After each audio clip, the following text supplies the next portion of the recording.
לכל יצור חי בטבע יש בדיוק את הכוחות שהוא צריך כדי להמשיך לקיים את החיים.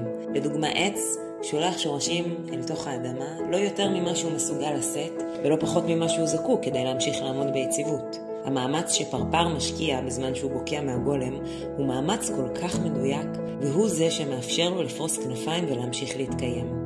ככה זה בטבע.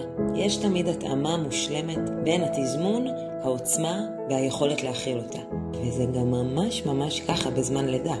הכאב שמגיע הוא כאב מדויק. הוא לא קטן מדי והוא לא גדול מדי. הוא בדיוק במידה הנכונה. ובשתי הלידות שלי חזרתי על המשפט הזה שוב ושוב ושוב ושוב בראש.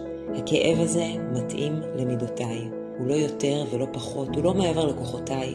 כי גם בי, כמו בכל דבר בטבע, יש את מה שנדרש כדי לשאת את העוצמה הזאת. זה היה המשפט שליווה אותי מהציר הראשון ועד הרגע שאחזתי את הבנות שלי.